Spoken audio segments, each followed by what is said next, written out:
Assalamualaikum warahmatullahi wabarakatuh.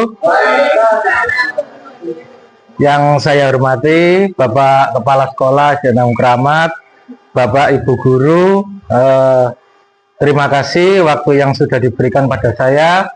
Di sini saya akan menyampaikan rencana tindak lanjut RTL saya tentang program yang saya ikuti, yaitu diseminasi PKGP JOK tentang pembelajaran berbasis proyek dalam komunitas belajar sekolah atau KBS. Saya spill sedikit tentang KBS. KBS itu adalah komunitas belajar sekolah. Di sekolah kita sebenarnya memang sudah ada KBS. Kalau tidak salah itu di PMM itu namanya Bintang Belajar. Tapi sementara ini kita hanya fokus pada pengembangan kita sendiri, yaitu terkait dengan pengerjaan PMM, pengerjaan e-kinerja, dan lain sebagainya. Sebenarnya KBS ini sangat bermanfaat untuk pembelajaran baik di sekolah, untuk anak, untuk kita, pengembangan itu sangat bermanfaat. Nah, di sini saya mengawali tentang komunitas belajar sekolah. Saya mengangkat tentang membangun gaya hidup sehat dan bugar di lingkungan sekolah kita.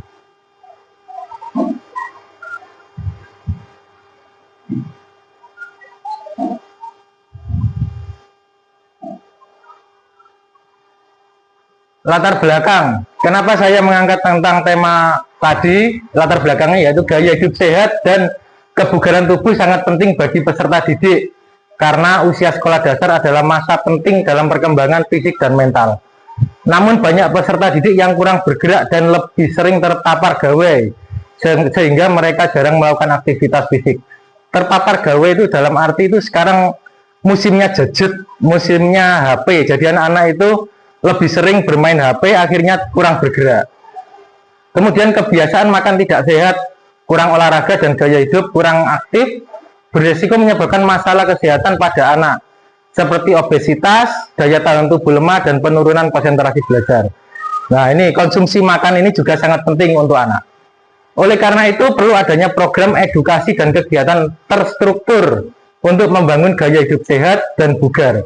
Tidak hanya melibatkan peserta didik, tetapi juga guru, staf sekolah, dan orang tua. Jadi di sini harapannya semuanya ikut mengikuti program ini untuk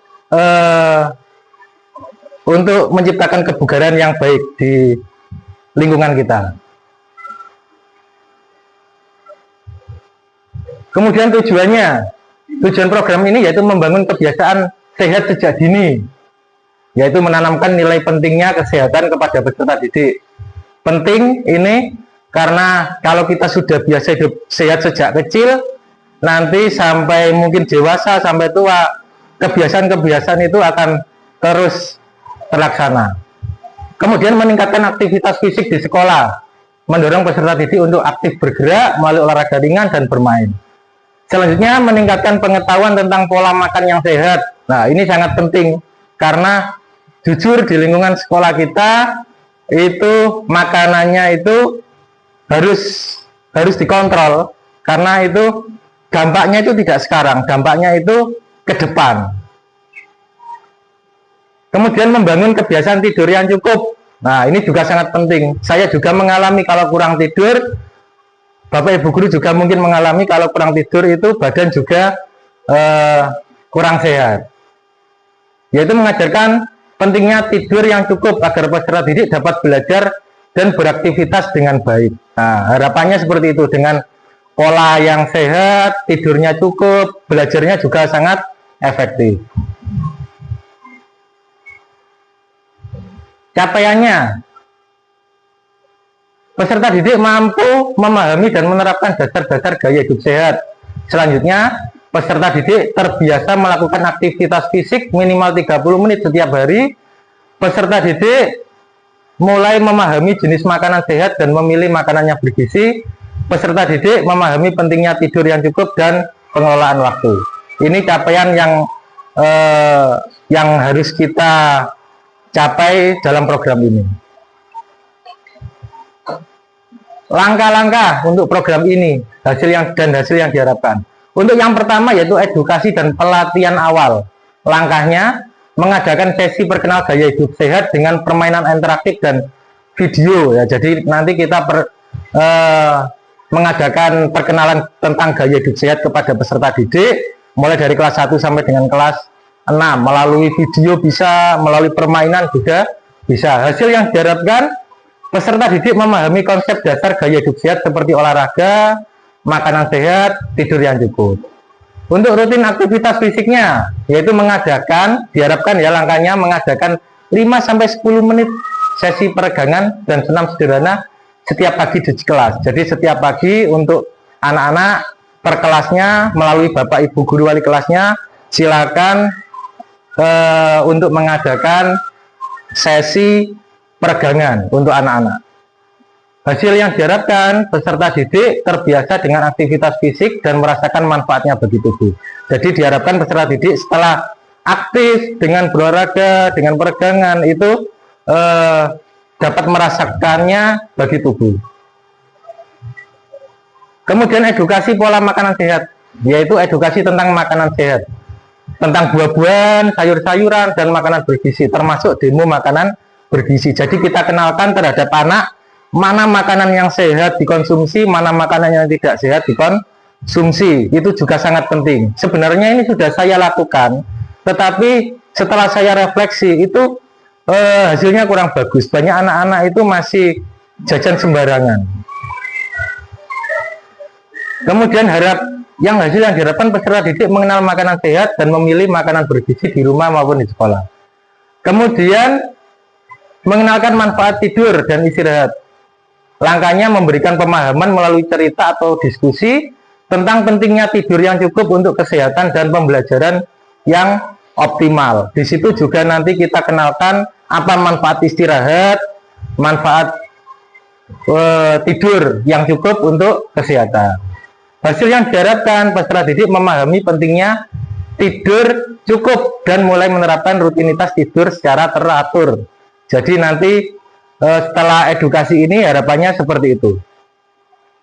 Selanjutnya struktur program dan mitra. Nah ini dalam komunitas belajar untuk targetnya kelas 1 sampai kelas 6. Jadi kita biasakan untuk pola hidup sehat ini mulai kelas 1 sampai dengan kelas 6. Jumlah peserta didik ada 86. Untuk pengaturan programnya, ruangnya lapangan olahraga untuk kegiatan fisik dan ruang kelas untuk sesi diskusi ataupun refleksi, mungkin materi juga bisa di dalam kelas.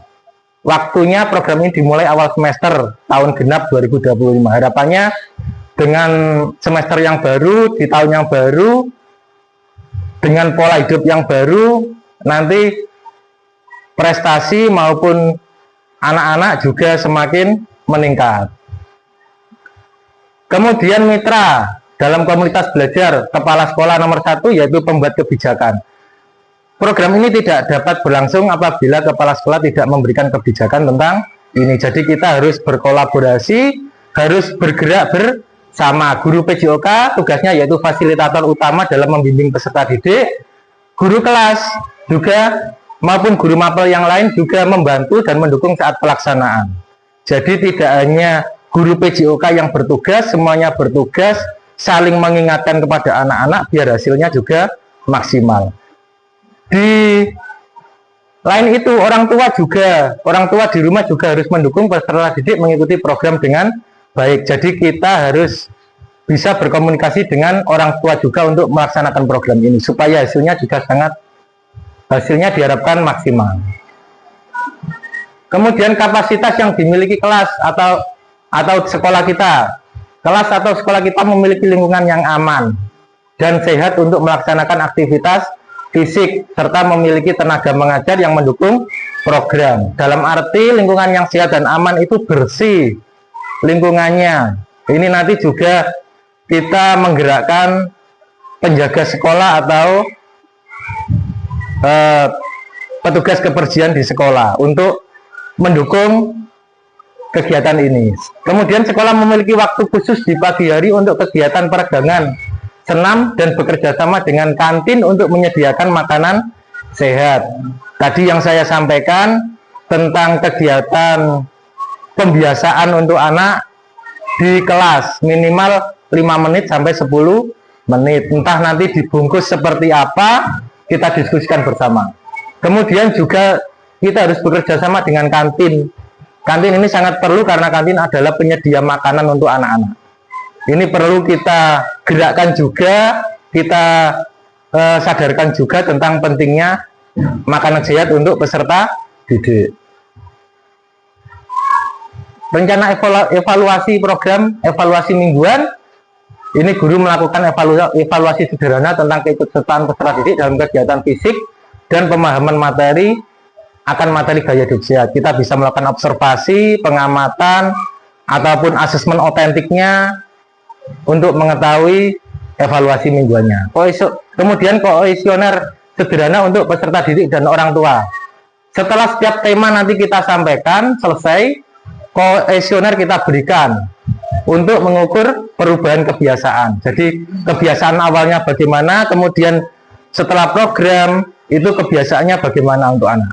Jadi kita mengetahui. Kemudian evaluasi akhir program, melakukan survei menyeluruh terhadap peserta didik dan guru dan orang tua untuk mengevaluasi perubahan kebiasaan anak selama program berlangsung, seperti peningkatan aktivitas fisik, pola makan lebih baik, dan waktu tidur. Selanjutnya, kemudian ini kemungkinan tantangan yang kita hadapi saat melaksanakan program. Yang pertama, kurangnya partisipasi aktif dari orang tua. Peserta didik melakukan dukungan orang tua di rumah untuk menjalankan pola hidup sehat, sehingga penting mengadakan sosialisasi rutin. Nah, ini tantangan yang pertama itu dari wali murid. Biasanya wali murid kurang mendukung. Nah, itu juga repot. Nah, diharapkan nanti kita dapat mengantisipasi kemungkinan tantangan ini. Kemudian kurangnya waktu di sekolah dengan jadwal pelajaran yang padat, perlu strategi agar program bisa berjalan tanpa mengganggu waktu belajar peserta didik. Jadi bagaimana nanti kita mendesain program ini supaya berjalan dan tidak mengganggu pelajaran yang lainnya. Kemudian konsistensi kebiasaan peserta didik. Nah, ini konsistensi memang perlu. Tidak hanya saat program, nanti berkelanjutan. Terus itu seperti menjadi pembiasaan untuk anak. Kesimpulannya, dengan adanya program ini diharapkan menjadi landasan bagi peserta didik di sekolah dalam memahami dan menjalani gaya hidup sehat yang dapat terus dikembangkan di masa yang sekarang dan di masa yang akan datang. Jadi pola hidup sehat ini memang perlu. Nanti dampaknya itu tidak hanya untuk anak, tapi untuk mungkin bapak ibu guru dan orang tua siswa.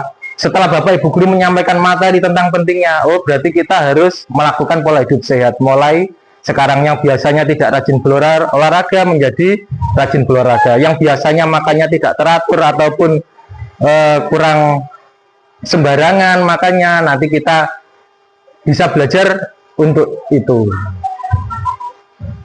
Terima kasih, mungkin itu yang dapat saya sampaikan tentang program untuk menggerakkan komunitas belajar ini. Mungkin ada pertanyaan dari Bapak Ibu Guru, monggo. Jelas-jelas tentang program ini. Mungkin ada pertanyaan dari teman-teman, monggo, terkait dengan program ini. Atau enggak ada, atau memang setuju semua untuk program ini. Terima kasih, harapannya nanti ke depan program ini dapat memberikan manfaat buat kita semua, buat anak-anak, buat SD Tanggung Keramat menjadi lebih baik terkait dengan pola hidup. Kalau anak-anak sehat, bugar, juga menerima pelajaran juga mudah, tidak lemas, tidak mengantuk, dan lain sebagainya. Terima kasih, mungkin itu yang dapat saya sampaikan terkait program ini. Harapannya program ini dapat berjalan, kemudian KBS kita itu juga bisa bergerak, bisa saling berkomunikasi untuk kemajuan sekolah kita. Karena KBS ini bukan Kebun Binatang Surabaya nih Bapak Ibu. KBS itu adalah komunitas belajar sekolah. Jadi itu sangat penting harus kita manfaatkan sebaik mungkin untuk peningkatan sekolah kita. Terima kasih. Kurang lebihnya saya mohon maaf. Saya akhiri. Wassalamualaikum warahmatullahi wabarakatuh. Oke, terima kasih.